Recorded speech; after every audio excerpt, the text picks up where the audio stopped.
Sampai kapan kamu akan berbuat seperti itu terus? Apa kamu tidak yakin bahwasanya azab Allah begitu keras? Allah Subhanahu wa taala mampu mengadab kamu sekonyong-konyong. Allah Subhanahu wa taala juga mampu untuk memberikan kepada kamu tiba-tiba tenggelam dalam bumi. Kamu tidak takut kepada Allah.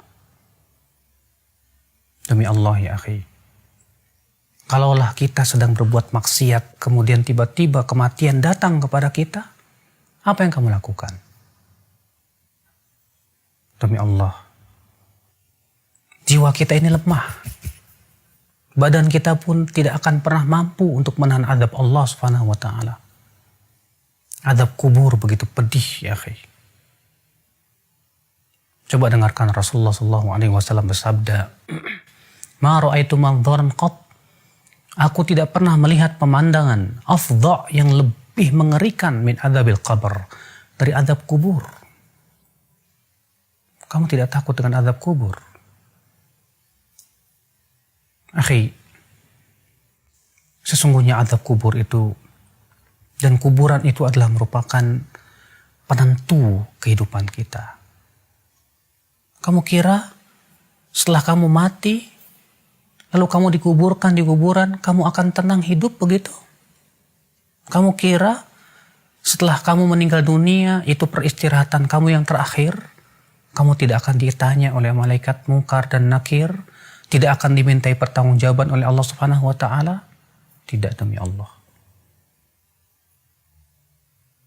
Utsman bin Affan saja dahulu ketika berziarah kubur beliau menangis. Ketika ditanya kepada Utsman, "Kenapa hai Utsman, ketika dibacakan kepada kamu surga dan neraka, kamu tidak menangis? Tapi ketika kamu berziarah kubur, kamu menangis?" Utsman berkata, "Kan aku mendengar Rasulullah SAW bersabda, Innal qabra awwalu manazil akhirah." Sesungguhnya kuburan itu adalah persinggahan akhirat yang pertama kali. Faman naja minhu, siapa yang selamat di kuburannya, fama ba'dahu aisar min, maka yang setelahnya lebih mudah dari itu. Faman lam yanju minhu, tapi siapa yang tidak selamat di kuburnya, maka yang setelahnya lebih sulit dari itu. Jangan kamu anggap remeh azab kubur. Hidup di dunia hanya sebentar. Kamu kira kamu akan hidup selama 1000 tahun di dunia? Kamu kira kamu akan hidup terus menerus? Tidak mungkin. Setiap kita pasti mati, akhi. Allah berfirman, "Kullu nafsin dha'iqatul maut." Setiap jiwa pasti akan merasakan kematian. Allah berfirman juga, "Innaka mayyitun wa innahum mayyitun." Sesungguhnya kamu itu akan mati dan mereka juga akan mati. Kamu dan saya sama saja. Kita semua akan meninggal dunia. Ini yang harusnya kita pikirkan bersama. Kalau kita terus menerus berbuat maksiat dan maksiat dan maksiat, bagaimana kalau ternyata malaikat maut datang menjemput kita di saat kita sedang berbuat maksiat kepada Allah? Apakah kamu kira malaikat maut akan tersenyum kepada kamu? Tidak. Dalam hadis Al-Bara' bin Malik, bahwasanya Rasulullah SAW menggambarkan bagaimana kematian orang yang fasik. Kata Rasulullah SAW, apabila orang kafir atau orang fasik itu hendak meninggal dunia, kata Rasulullah, "Ata'ahu malaikatun sudul wujuh." Didatangi malaikat-malaikat yang wajahnya hitam legam. Mereka membawa kain kapan dari api neraka yang baunya sangat tidak enak sekali. Kemudian datang malaikat maut dengan bentuk yang sangat mengerikan, kata Rasulullah. Lalu ia pun duduk di sisi kepalanya si orang fasik ini dan berkata, "Ayyatuhan nafsul khabithah, hai jiwa yang buruk, keluar kamu." Lalu ia pun dikeluarkan nyawanya, seperti mengeluarkan besi yang berduri dalam kailwon yang basah.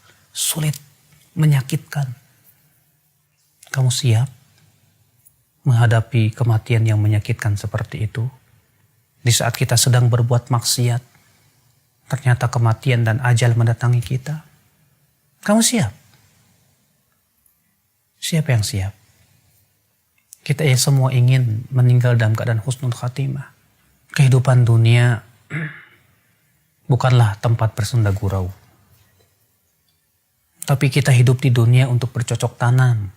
Yang kelak buahnya akan kita tunai. Kita akan tuai nanti dalam kehidupan akhirat, akhi. Apalah dunia? Allah subhanahu wa ta'ala menyebutkan dalam Al-Quran, وَمَا الْحَيَاةُ الدُّنْيَا إِلَّا مَتَاعُ الْغُرُورِ. Tidaklah kehidupan dunia itu kecuali kesenangan yang menipu, kata Allah. Rasulullah SAW pun mengatakan dunia itu sangat hina. Ketika Rasulullah sedang berjalan dengan para sahabatnya, kamu tahu hadis ini? Ketika itu Rasulullah SAW menemukan bangkai seekor kambing yang telinganya putus.